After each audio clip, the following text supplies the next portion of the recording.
O defensor de direitos humanos e advogado dos trabalhadores sem terra que sobreviveram ao massacre de Pau d'Arco, José Vargas Sobrinho Júnior, está preso desde o dia 1º de janeiro desse ano em Redenção, no Pará. Ele é acusado pelo Ministério Público, pela Polícia Civil, de envolvimento no desaparecimento do ex-candidato a vereador Cícero José Rodrigues de Souza. No último dia 4, a Justiça negou o pedido de liminar em habeas corpus impetrado pela OAB. Vargas permanece, portanto, em prisão preventiva e sobre tudo isso, sobre esse caso, vamos falar agora com o advogado dele, Marcelo Mendanha, a quem eu dou meu bom dia. Já agradeço a disponibilidade aqui de conversar com a Rádio Brasil Atual. Como vai? Bom dia, é um prazer estar aqui. Bom dia a todos os participantes dessa live. Bom, doutor, as alegadas provas, eu estava vendo, seriam áudios de WhatsApp, né, que incriminariam muito, entre aspas, o Vargas a essa situação do Cícero. Conta isso pra gente, como é que foi? Não são provas frágeis para você acusar alguém e ainda por cima mandar prender? Na verdade, são provas inexistentes. Tá. A polícia captou um diálogo reservado entre José Vargas Júnior e seu sócio. O celular do sócio dele foi apreendido. E nesse diálogo tinham conversas entre José Vargas e seu sócio sobre tratativas de um processo da associação em que o Cícero era presidente. Né? Depois de um mês do desaparecimento do Cícero, surgiu uma decisão do Tribunal de Justiça determinando o sequestro de valores da prefeitura, em que a associação em que eles são advogados fazia jus diante da prefeitura. E a partir daí existe um diálogo entre Vargas e seu sócio sobre estratégia de como receber esse dinheiro ou de como pressionar para que a prefeitura pagasse de forma voluntária. Existem diálogos inclusive, jocosos, em tom de brincadeira, e isso se constata da própria captação dos áudios, mas a polícia não levou isso em consideração, então tampouco o magistrado para decretar sua prisão preventiva. Tá. E agora, qual que é a situação? Eu li, né, na abertura aqui da nossa entrevista que houve a tentativa do habeas corpus. Qual a situação do Vargas nesse momento? O habeas corpus teve a liminar negada, ele provavelmente entra na pauta de julgamento da próxima segunda-feira. Enquanto isso, ele encontra-se custodiado na cadeia pública de Redenção, aguardando esse julgamento. Além disso, a polícia já concluiu o inquérito e está no prazo do Ministério Público oferecer denúncia. Certamente hoje é o dia fatal para o Ministério Público oferecer denúncia. Sério. Algumas organizações do Pará, da sociedade civil, manifestaram em carta aberta apoio ao Vargas e, para além disso, manifestaram repúdio às condições que se deram à prisão dele, esse levantamento de provas muito bem explicado pelo senhor na primeira questão, né, do celular e tudo mais, e fizeram essa carta aberta, inclusive montaram um grupo pedindo justiça, né, liberdade, mais do que justiça, né, liberdade para o Vargas, porque ele está em prisão preventiva. Queria saber um pouco dessa questão da necessidade da prisão preventiva. Não é um abuso manter o Vargas preso nessas condições? É um abuso, principalmente porque ele nunca foi suspeito nesse caso. O prazo do inquérito já estava se encerrando e a polícia obteve esses áudios, esse diálogo entre ele e o sócio dele, e todos em tom de brincadeira, tanto é que na sequência das conversas entre ele e o sócio tem gargalhadas. A polícia não faz essa ponderação diante do magistrado e o pior, ficou confirmado que esses áudios não foram encaminhados para o magistrado, só foi feita a transcrição da autoridade policial e Ministério Público. Então o magistrado não teve condições de avaliar o contexto do diálogo de acordo com o áudio que eles captaram. Só foi feita a transcrição de forma seletiva de quem sequer era suspeito, sequer era investigado, e está claro, até mesmo pelas transcrições, de que ele não tinha participação no desaparecimento do Cícero. Certo. Bom, quero falar agora um pouco do passado, né? Porque, como eu disse também no começo, Vargas tem uma trajetória bastante conhecida no Pará, no sul do Pará, com relação à defesa de direitos humanos.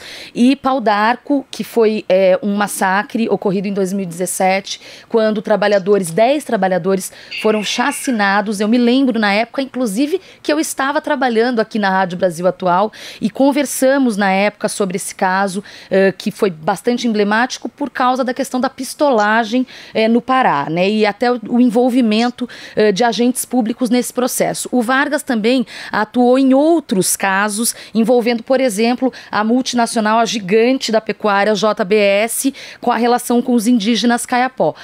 Dá para a gente pensar, doutor, em uma perseguição política? Ou seja, dá para a gente dimensionar a prisão do Vargas como uma prisão política? De acordo com a fragilidade do que existe contra ele, ou pela inexistência do que existe, dá para a gente pensar tudo, dá para a gente pensar por uma retaliação em relação à atuação dele, principalmente no caso Pau d'Arco, onde ele teve que denunciar policiais civis, militares, ele foi ameaçado, ele está incluso no programa de proteção a pessoas defensoras de direitos humanos.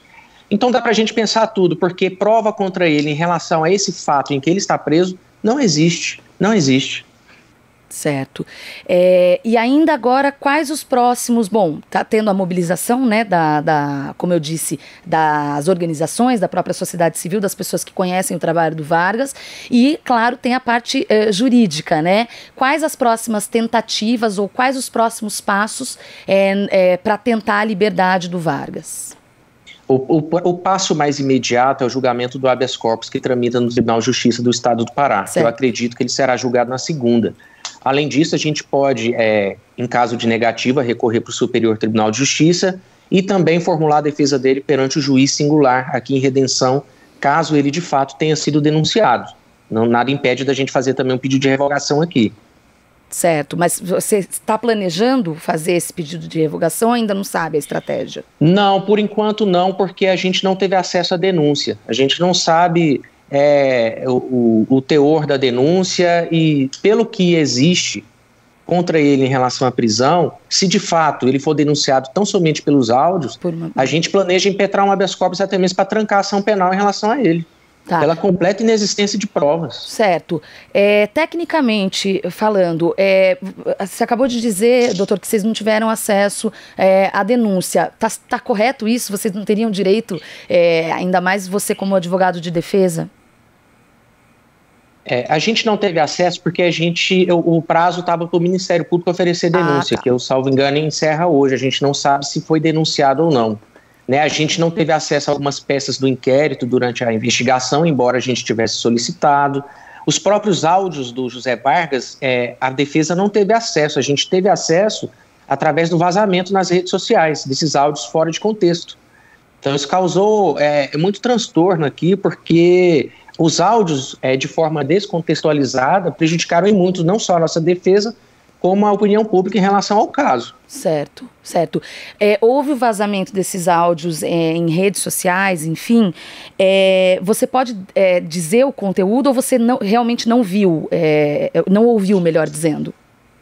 Eu ouvi alguns áudios, um deles diz assim, porque é importante explicar para todo mundo Sim. que mais de um mês depois do desaparecimento do Cícero, o Tribunal de Justiça proferiu uma decisão determinando o bloqueio das contas do município no valor de R$270 mil. Certo. E a polícia associa essa decisão ao interesse do Vargas no desaparecimento do Cícero. Mas a decisão foi um mês depois do desaparecimento dele, não tinha como ele planejar isso. Entendi. E um dos áudios do Vargas comentando com o sócio dele, o Marcelo Borges, que é advogado e também está preso. Ele fala, caramba, olha só, a gente vai agora chegar no prefeito, que é o Marcelo. O áudio dele é mais ou menos assim, eu não vou falar literalmente aqui, mas a gente vai chegar no Marcelo e dizer, olha, esse bloqueio é o primeiro de muitos. Tá. Então, para a gente resolver de forma amigável aqui, a gente até sumiu com o Cícero para ficar mais tranquilo para o senhor. E dá uma gargalhada. Certo, certo. O sócio dele também, diante desse áudio, ele dá várias gargalhadas. Inclusive, na sequência, o sócio fala, cara, mas falando a sério agora, eu não sei o que fazer, porque com essa decisão, a teoria deles, polícia, é de que foi a gente que sumiu com o Cícero. E a gente não tem nada a ver com isso. Certo. O Vargas até fala assim, olha, como uma decisão boa pode ser ruim, a gente não tem nada a ver com isso. Então, a gente tem que ir para cima da prefeitura mesmo. Certo. Então, os áudios eles são seguidos de risadas, de ironia. A polícia não faz essa análise subjetiva de um diálogo, ela faz uma análise objetiva. Nessa parte que ele fala, a gente até sumiu com o Cícero, a polícia diz que ali é uma confissão, ela desvendou o caso como se o Vargas tivesse participação no caso. tem uma última transcrição, Maria.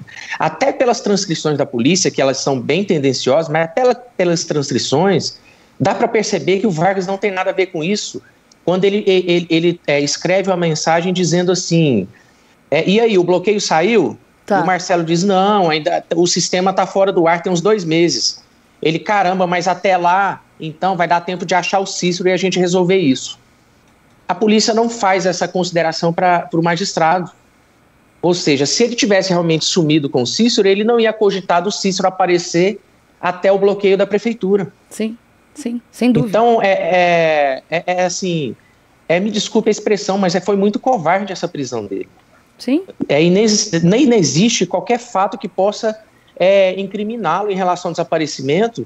E a polícia diz que o Cícero morreu, mas ela nem provou isso, ela não provou sequer que o Cícero foi agredido. Porque é importante salientar, aproveitar a sua presença e salientar isso, né? É importante frisar isso, né? O Cícero, ele não foi encontrado ainda, não é isso, doutor?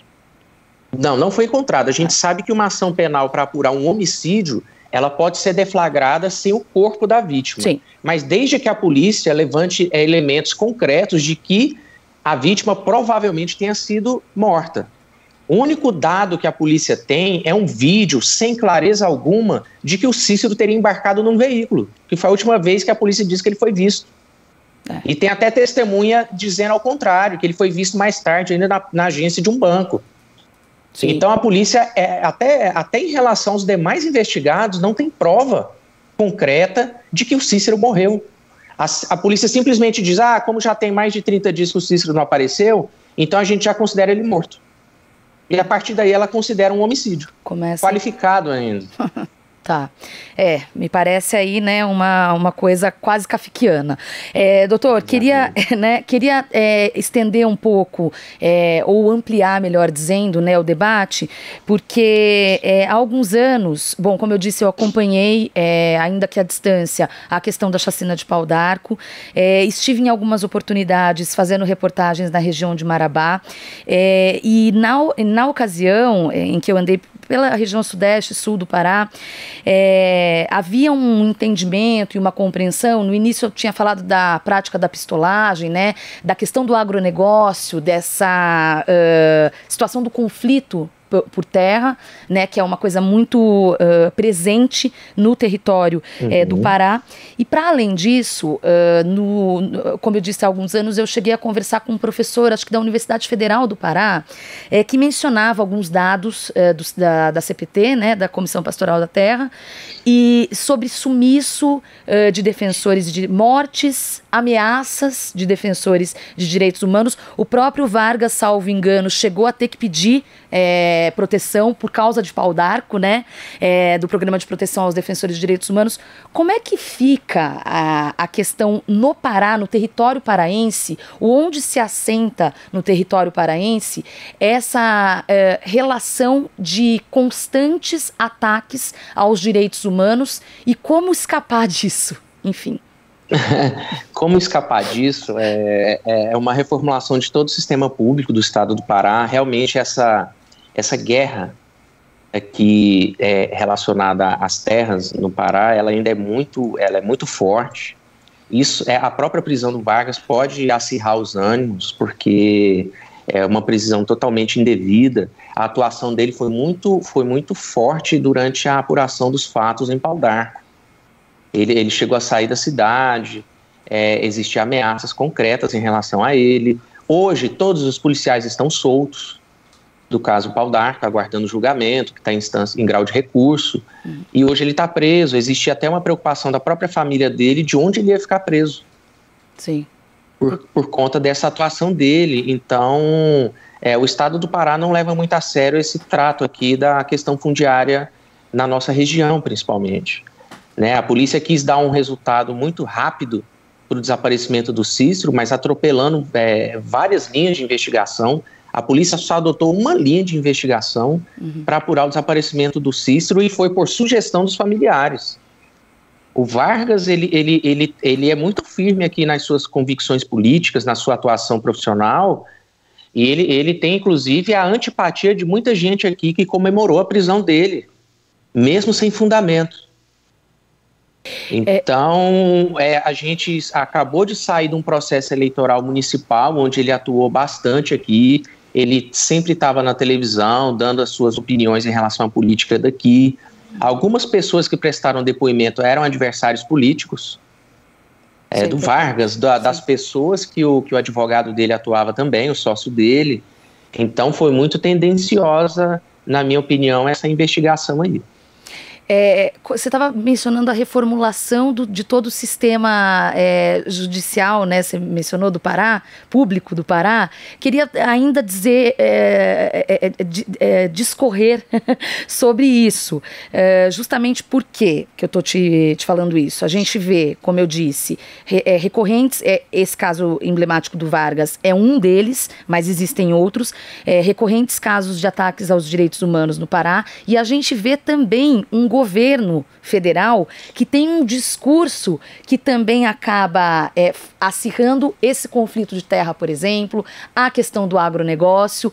É loucura a gente pensar que tudo isso pode estar coligado ou tem alguma ligação, ainda que seja inspiracional ou no próprio discurso, ou a relação do discurso com a prática, doutor?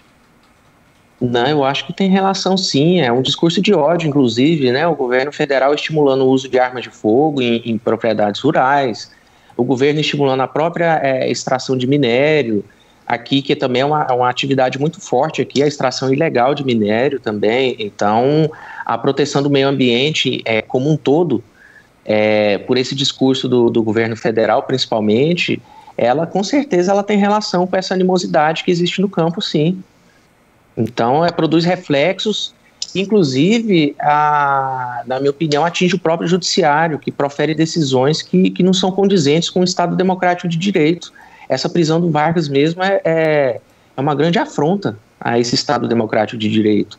Baseado, tem várias testemunhas assim, de ouvir dizer, o próprio STJ se utiliza dessa expressão para tirar o crédito de testemunhas de ouvir dizer, que a polícia se valeu de tudo isso para poder esclarecer um fato que ainda não está claro para muita gente, inclusive para a defesa. Então, esse discurso já entoado pelo governo federal, que vem, inclusive, contemplado por governos estaduais, eles são, para mim, possuem relação, sim, com esse trato, com esse descaso com o campo aqui no estado do Pará. Bom, e para a gente concluir, eu queria também perguntar ainda sobre essa questão da liberdade e da defesa dos direitos humanos, lembrar que a Repórter Brasil foi o primeiro site que denunciou a prisão do Vargas e que é um site que faz reportagens investigativas, muitas delas na região do Pará e muitas delas cobrindo essa relação do agronegócio. E esta semana, a Repórter Brasil sofreu ataques. O site sofreu ataques de hackers extremistas que tentaram derrubar. Enfim, eu não sei se o senhor está sabendo, doutor, dessa situação. E, inclusive, a sede da Repórter Brasil também sofreu aí tentativa de arrombamento, além de ameaças virtuais por e-mail, exigindo que eles retirassem alguns conteúdos. Isso aconteceu, eu não estou dizendo que isso tem a ver com a reportagem do Vargas, mas sim com a trajetória de defesa dos direitos humanos que a Repórter Brasil faz.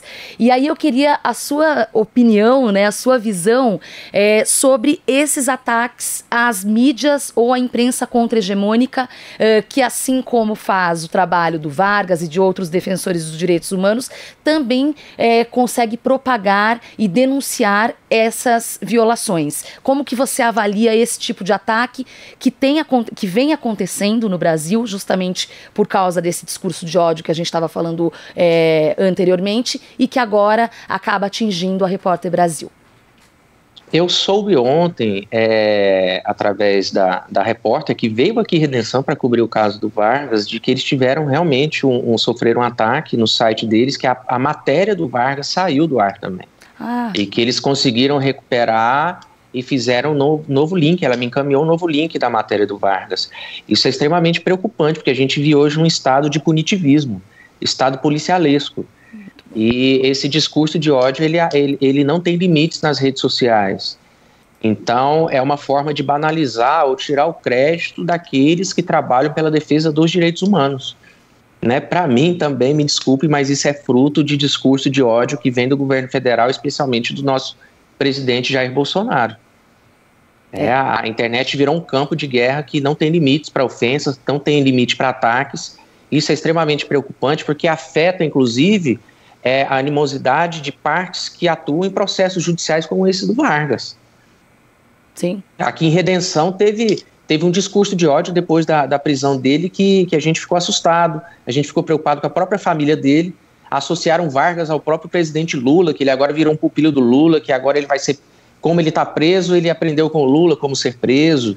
Foto dele com as filhas dele, usando isso para atacar a honra dele. E a gente se preocupa muito, porque, querendo ou não, a polícia capitulou esse caso como um crime de homicídio. E o homicídio ele vai desaguar num júri. Sim. E a nossa preocupação é que um júri seja composto dessas pessoas que estão atacando, que estão assim, proferindo esse discurso de ódio para julgar um caso em que não existem provas para isso. Bom, a gente vai seguir, claro, acompanhando essa situação. Eu espero... Você falou recentemente com o Vargas? Imagino que sim. Entrou em contato, sim. Está em contato com ele. Ele está bem fisicamente? Como que está? Assim, ele está bastante abatido, né? Ainda incrédulo do porquê dele estar preso. Ele ainda não está acreditando do motivo da prisão dele. Ele sempre colaborou, ele sempre cobrou das autoridades de investigação sobre o desaparecimento do Cícero. Ele está bastante abatido, mas está confiante de que isso vai se resolver. Né? Ele já era magro, perdeu muito peso também. Você vê que ele está um pouco desanimado. Entendi. Bom, a gente vai seguir, então, como eu disse, acompanhando, torcendo para um desfecho breve, né, sobre isso, pela liberdade do Vargas. Eu agradeço muito Marcelo Mendanha, advogado, que trouxe essas informações, que nos ajudou a entender, né, a esquadrinhar esse caso todo. Muito obrigada pela presença, pela participação aqui na Rádio Brasil Atual e até uma próxima oportunidade. Eu que agradeço o espaço, não é muito comum a defesa ter espaço em casos policiais, então eu agradeço muito o espaço que foi dado aqui pra gente. Tá certo. Bom dia. Bom dia. Esta é a Rádio Brasil Atual.